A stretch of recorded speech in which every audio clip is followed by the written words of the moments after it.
Hey guys, just a very simple thing to show you. I have some rodents that have been disturbing me in my farm, squirrels and even some rats. When I plant something, they come to remove it, and even my corn that is grown, they go to even eat it up. And I don't know why they do that, and it's really a concern for me.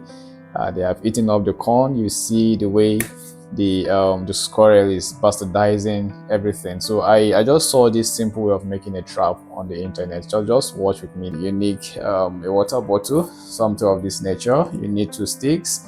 Okay, wooden stick. You need a rubber band, something of this nature. Okay, and you need thread or rope, as like some will call it, and a paper clip.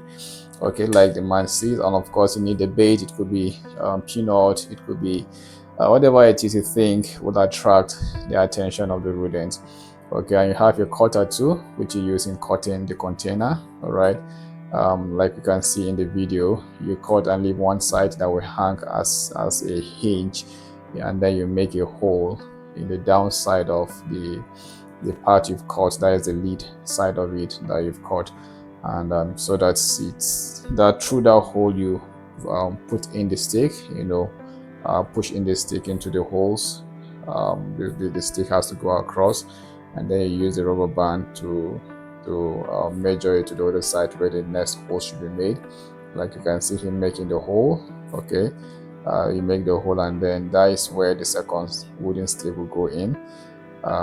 Remember, you did the measurement first to see how far the rubber band can cover. So you put it there. Let it not be too strenuous. Okay, so we can see the rubber band is put in there to strap them together, and this will enable the rubber band will pull back. Okay, so you cut the excess part of the wood, all right, just to trim it off to make it look more to have a good shape, a better shape, like we can see. So we can see the rubber band helps in closing, in pulling the lid, to close it up. So you make another hole at the bottom side of the water bottle. Okay, just a little hole where that paper clip can go through. All right, something very small, not very huge, the hole. And then you use your thread or rope, like some people may call it, to tie the lid side of the water bottle, and then you measure it to the back. Okay, you pull it to the back side, all right, where you made the hole. This is the thread that holds the lid opened, and then the rubber band helps in pulling the lid back once the rope or the thread is released. All right, so now you use the you a kind of uh, all right, so now you are going to fix in or to fit in the paper clip. You can see him doing that. So you use the paper clip to strap the bait there, which is the peanut that he is using. You can see him doing that. You make it so strong that it cannot should not be easily pulled out, such that when the rodent is pulling it out, it can pull out together with the pin, because that is what is needed to make the rubber band close the lid immediately. So all right, so you push it into that very hole that was made at the bottom side, all right, and you use it to hold the lid or the thread that was strapped to the lid. So now the trap is set. All right, so check it, very very simple, and I felt it's wise to also share. Maybe you are also stuck up with the issues of rats or rodent disturbing you in your house. Mine is in the farm. Okay, so this is a very simple test. You see, it's strapped.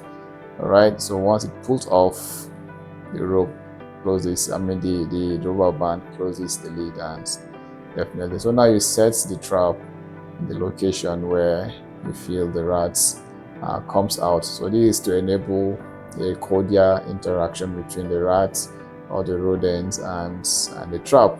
All right, so now you can see the gentle rodent coming out to interact with the new environment. Yeah, it noticed a new setting that was brought close to its doorstep, and it's wondering. I can perceive some good scents or some good smell of some peanuts, but I don't understand. Where what is this? It looks too executive for me. Okay, and he's wondering, trying to study the trap, to have an interaction with the trap. Something in his heart is telling him, man, you got to be careful. This is not just here for nothing. Okay, this is too good to be true. Okay, but his appetite wouldn't let him be. All right, it kept coming back. All right, having an interaction with the trap and studying the trap, as you can see. Okay, and he's wondering, this thing is too fine to be true. Should I believe this thing? And it heart keeps telling it, man, run away, go back to your home. This is not too good for you. Something, that's that other voice. Okay, let me assume, telling him that, man, you got to be careful. But it keeps studying the trap. This is a mutual interaction, trying to familiarize themselves together.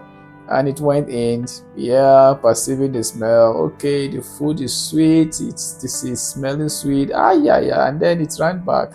Okay, it's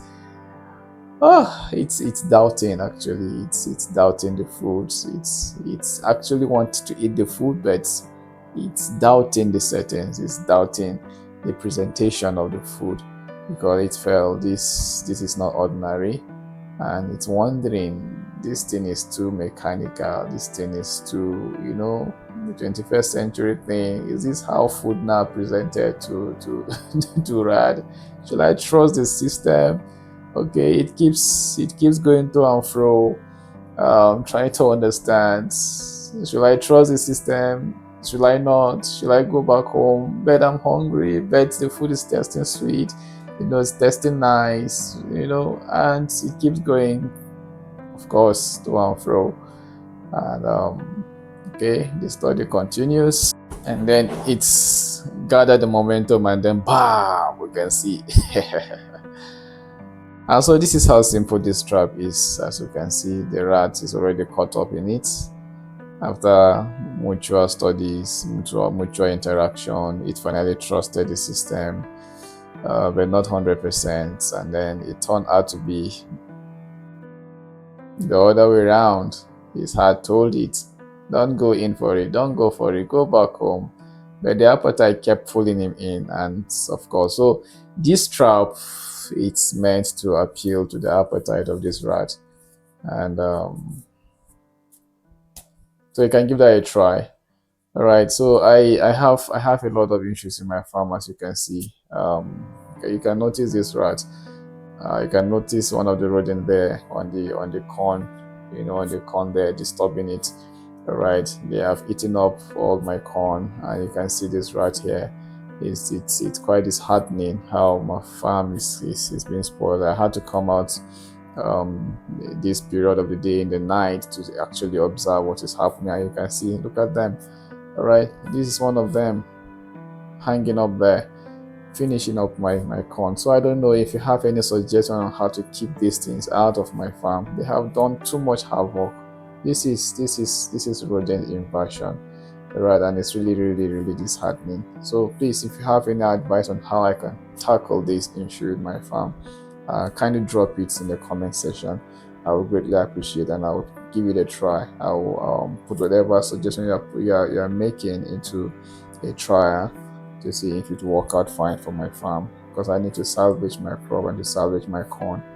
There seems to be a very massive invasion on them, and I don't know how to go about it. Initially, I thought it's just squirrels that are doing this, but this is way beyond squirrels. As you can see, the rats, rodents, and there are quite many. The others have run away. It's just this one that is stuck up here in the lights that has taken up with eyes. Could not see. So thank you so much for staying tuned, and your advice, your suggestions are highly welcome and sought for. Okay, so thank you.